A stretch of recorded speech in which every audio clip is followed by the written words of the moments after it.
What's up, everybody? This is the Existential Stoic Podcast. I'm Randy. That's Danny. Today's episode, I know I didn't do the Threw "What's me up, all. Danny" thing today. I know today's episode, we're just going to do a nice, simple topic for all of you: the meaning of life.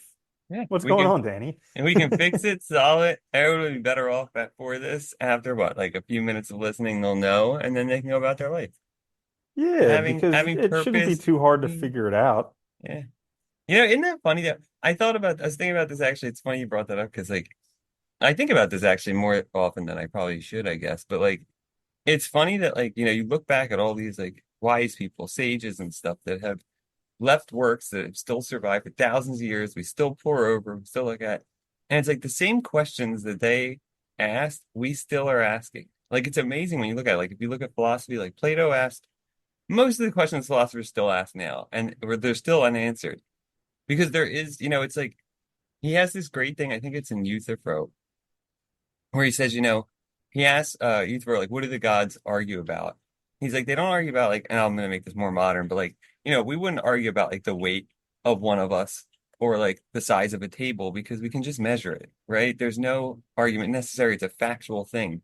But things like beauty, justice, meaning, those we argue about constantly because there is no factual final determination on it, right? Mhm. And I think that's a really interesting point because this is where like, human beings seem to be stuck is we have all this stuff we can know that seems like concrete enough, like, measurable things like that. And then on the other hand, we have all this stuff that like really comes down to belief, I think. And there's no way to 100% know that it's certain. And I think that's where we kind of struggle. Yeah, and even those things that we do know for certain can change over time. Like, Yeah. how many times have we known something for sure, and then later on we found out something else, and then we're like, well, maybe that's not exactly Well, that's the 100% funny thing, true. right? Because even science and stuff is still a construct. So even that changes dramatically over time. So even that stuff we don't really know. Yeah, it's Hmm. interesting. Yeah.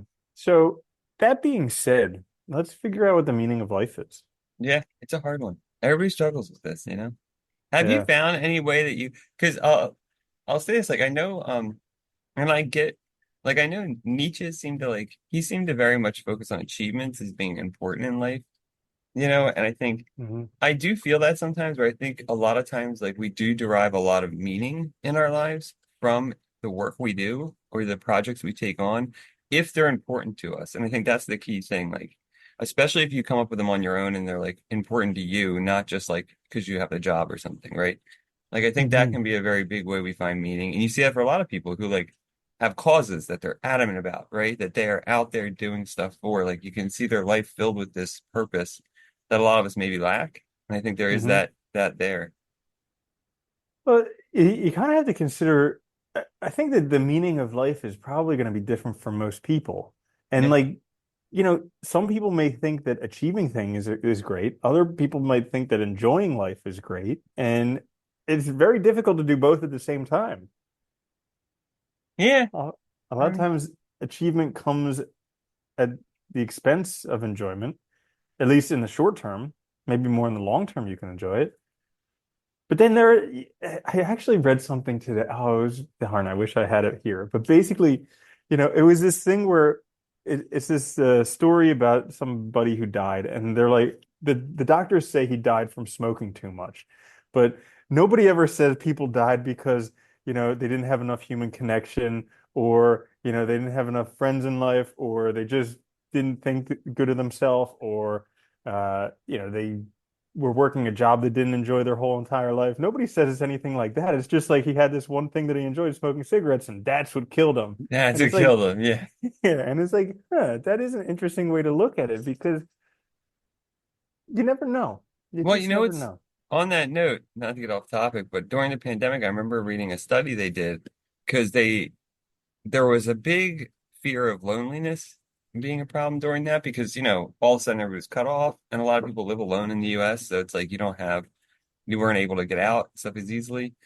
And they did a study and they found, and I don't know how good the study was. I think from my memory, I think it was pretty good, but it was like loneliness was the equivalent of smoking like 3 packs a day of cigarettes. Like that's how they did the math in terms of like stress, heart attack risk, things like all these risks go up without that Hmm. human connection. And I think that is a big part of it. I think finding like um I know I've seen it on social media and stuff like the tribe thing, like finding a tribe. But I think there is Yeah. some Oh my truth. gosh, I hate that that stuff. word, dude. I I know. know I it just makes want me to punch so people in the mouth when they say I that. do. It makes me so angry for some reason. I don't know why it triggers me so Yeah. much. But I think that idea concept there is some truth to, which is namely finding like-minded individuals, finding people that you can form real relationships with is like a huge source of meaning and value in life that makes your life meaningful because you're sharing life with others, you know? This is crazy paradox. I was actually thinking about this today, where it's like on one hand, yes, you have this like craving to be around other people, but then I never realize how much other people annoy me until I'm around other people, and then I want to get away from them as soon as Well, possible. I And it's like realize, walking that yeah, fine line. I realize that about myself, like that I am very introverted, I think. Like I don't particularly like going out. I don't be like being around. Now I like people, that's true, but like certain people, and but And I even think so, in limited yeah. quantities, because like I've noticed there's like a fixed amount of time that I can spend with somebody before we're just at each other's throats. Well, and I noticed too, like big events just wear on me. Like, and I Mm. can feel it, and it's not any one particular person at the event. It's like the whole thing just drains, saps my energy. It's really weird. And Yeah. but I think that's the other thing. I noticed that more because like when I was younger, like the meaning of life, I used to, I thought like you'd find like this thing, this like this truth that like was important to you, and that would be it. And then I realized as I got older too, I think that like it's also more about just knowing yourself. And you do start to know yourself more as you get older. I think that's one of the benefits of getting older is like your your concern about others drops, I think. Your concern about fitting in and stuff drops and you focus more on yourself, I think, and which is good. And once you start to know yourself, you can figure out like what really is right for me. Like what makes and I think that's really all about what life is, right? It's just figuring out like Mm. how can I navigate this world in the way that suits me the best, given the type of person I am. Huh. Yeah. I wonder if you can ever know the meaning of life without looking back on it. That's a You good know, if question. you Yeah. And then that raises the because issue of are you looking back on it's it just gonna be fairly? whatever. Yeah, but it's just gonna be whatever it is. Like you had no. This is the crazy thing. It's like you think you have all these choices, but you really don't because there's only the one thing that you do. And Yeah. then looking back, you look back like, gee, I could have done that, or I could, but it's not true. The only thing you could have done was what you did. So, it, in essence, 100% the meaning of life, exactly what you did. Yeah. The life you lived, right? Because that's the Hmm. one, that's what I always found so interesting about existentialists, like this emphasis on authenticity and the idea of like what we do telling something to the world, right? And I think if you think about that, it is kind of amazing that like everything I do, I'm saying to the world that this is good behavior, this is acceptable behavior, and I value it. And if you start to really think about that, it can be a very scary thought sometimes that like, think about who you're portraying to the world, and is that the kind of person you want to be? So I was walking and I saw a roadkill frog today. I mean, you've probably seen one of these things. They're Where they're like flattened by a flattened. hundred cars, and it's just Yeah. like a piece of It's like part frog of the jerky. road. Yeah, pretty much. And Frog I jerky, was that's a good looking at it, and I'm like, I attribute my own life to have so much more meaning than that frog. But at one point, I'm going to just be as dead and gone as that frog, and all these problems that I think that I have in my life, they all, I don't think mean that's the nothing. problem with human beings because we have consciousness and self-awareness to a degree that most other creatures don't. And I think that's all we're just animals too, though. Like at the end of the day, and this is the other thing I like about you. Like And at the he end should of have the been day, better at crossing the road because he could have yeah, played Frogger a time or two yeah, before he right. attempted it. Figured it out. I remember, dude, it's totally off topic, but I'm gonna say it anyway. I remember when I was younger, so I used to love like little frogs and stuff, and I would try to collect them. And I remember I Yeah. found there was this like little like creek by us, I guess like stream or something, and like certain times of year, all the baby frogs would like just like thousands and thousands of these tiny little frogs. And the one year I was like, I'm Uh-huh. gonna catch some, bring them home. They'll grow up. It'll be awesome. So I put them in this thing. I put air holes, and then I left it on the porch in the sun. And Ooh. to be fair, I was like, couldn't Yeah. have been more than like 8. So I didn't know. Yeah, but you don't know that stuff. It has to Yeah. happen once before you figure it Yeah. out. And then I learned. And I was so upset. Like Yeah. 50 little guys, like all dried. I was like, Oh. oh, yeah. Oh. It was sad. Yeah. I stopped That's doing that after that. I know, right? But Dude, Yeah. but like it's the dream of every little kid to have a bunch of frogs, a little And stuff. terrarium, Yeah. turtle, And all they the other put some fun stuff you grass, can a have. leaf, Hmm. and all the things to Yeah, recreate his natural habitat. yeah. Hmm. But at So, any rate, anyways, but here, okay. So, how about maybe if we don't know what the meaning of life is, what's not the meaning of life? I'll well, start go ahead. taking pictures of your food, every single meal you eat. Yeah. Yeah. Sharing on social media gets old. I think this is, but I think, I think you do I hit just on can't. something. I can't like I was out uh grabbing some food and like there was a couple and they were eating and they both ordered meals and it showed up and the husband was about to start eating and the wife like smacked him and she had to take a picture of his food first and then a picture of her food and she's like, "Oh, you can eat." I was like, "This is What? ridiculous." Yeah. Yeah. Nobody cares. And also, if they want to see the Yeah. pictures of the food, go to the restaurant's website and they're better pictures, usually, Yeah. especially if it's a nice restaurant. Yep. Like, they have a professional come in and take pictures of the actual food, not with a phone. Yeah. Yep. It's funny how many people I see literally use social media all the time and talk about how miserable it makes them simultaneously. And it's like crazy. Yeah. Hmm. But I think this is also the conundrum of human beings, right? Which is like we like distractions. And I think we run this risk Hmm. of like, it's easy to run from our problems and distract ourselves and not deal with things. It's far easier to do that. And I know that. Like, it's 100% easier to distract ourselves. The hardest thing is like facing these things. And I think that's the biggest failure we all make is instead of facing stuff, we distract ourselves, deny it, and hide from it until it's way too late. And then by the time we realize it and how crappy it's been, we've been doing it for decades, And then it's like now it feels like we have to start all over. So I think like I really think like yeah, the worst thing you can do is not self-examine and not self-reflect to know what really you want. Because I think that's really where like you'll find a life that's meaningful. Hmm. What do you I wonder about this because people are so distracted with their phones nowadays. Like I fantasize all the time what it would have been like before phones. Like I try and Well, we remember. were there, I'll be active. I know, but but we were like kids. I know it's not the yeah, same. it It's kind of took like, it for granted because we didn't realize where things would go. I kind of like imagine what things would have been like walking through, I don't know, a bunch of stores or something with people without everybody on their phone, being like, hmm. Were like people busy reading the newspaper and not looking where they were going? Were they like reading books or, doing other stuff to try and pretend that, well, that's the you funny know, thing. If you look at history.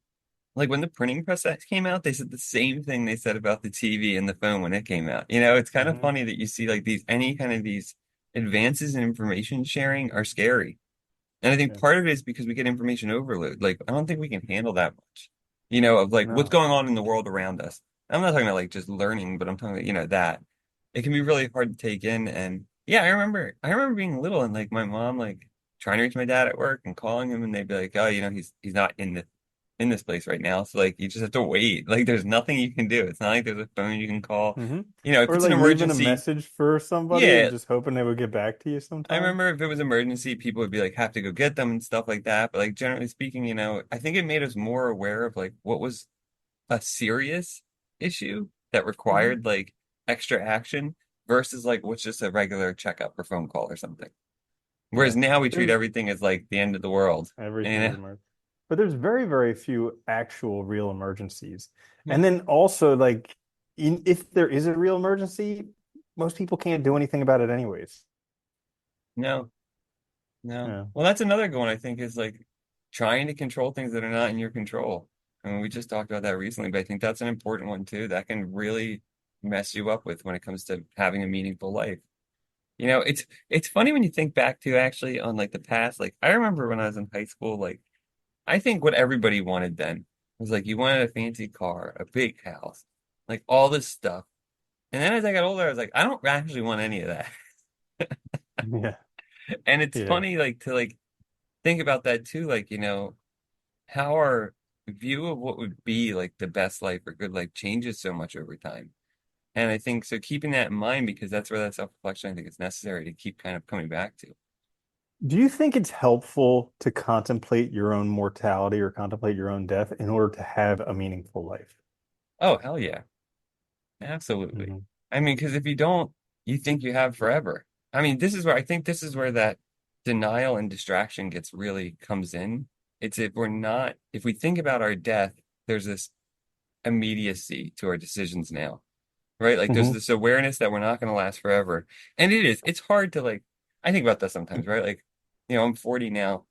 On average, I have probably another 40 years, give or take. That's still a long time, right? I mean, that's still, I mean, assuming nothing else happens, that's still a significant amount of time. So it is hard sometimes to think like, oh, it's not that close, right? It's easy to kind of Hmm. forget about it, but you have to kind of reflect on it and remind yourself. You do, and it helps you make decisions that are more appropriate to what matters to you. Hmm. Yeah. And because I think about that often, and I try and do most things to where, like, if I were to die sometime soon, I would be okay with it because I've done pretty much all the stuff that I've wanted to do. Yeah, But like, all the time. I have conversations with people, and they're like, they're not doing anything that they want to do. Like, they have this gigantic bucket list that's enormous, and they just keep adding to it, and they've never tackled a single thing on it. yeah. And I think a lot of that sometimes is fear and stuff of doing new things and all, but you just have to do it. It's hard. We also get lulled by security, right? That sense of normalcy and stuff can really be like a thing that causes complacency rather than striving for more or happiness or doing things that we really want to do. We get lulled by this routine of every day, and I think that's also dangerous. Like we have to be worried about that, but thinking about our death, right? Like asking yourself, like, Yeah, if I found I had terminal illness and knew I was gonna die in 6 months, would I do this thing? yeah. I mean, that's a good way to ask yourself, like, is this really important? I remember when I was working as a vet, one of the nurses, they were like, they so badly wanted to go to like some place in Europe. I don't remember where it was. So Just badly go. wanted to travel. And I was like, well, you have a pass. Nope. I was like, well, step one, Get that. get on top of that. And they're good for like 10 years. So Yeah. you don't even have to go right away, but just get it, then you have that thing out of the Hmm. way. Yeah, it's like, Yeah. yeah, doing things that you want to do, I think, realizing that this is your life. I used to kill me, dude. I remember in grad school, I had a buddy who was going to be a lawyer, and I was like, well, what is your plan? He's like, well, I'm going to work a lot. He's like, then I'll enjoy myself. And I was like, that is not a good plan. I was like, assuming one, that you're going to be alive, have the physical capacity to do what you want to do, you're making a lot of assumptions about later in life, you know, Hmm. by taking Yeah. that model. And you're also assuming that you're not going to get so used to working 80 hours a week that you're just going to be able to turn that off and do something else after you've done that and habituated it for 40 years. Dude, retirement is like the worst for people because Yeah. they don't know what to do with themselves. Well, it's funny how I don't think a lot of people do things self-motivated.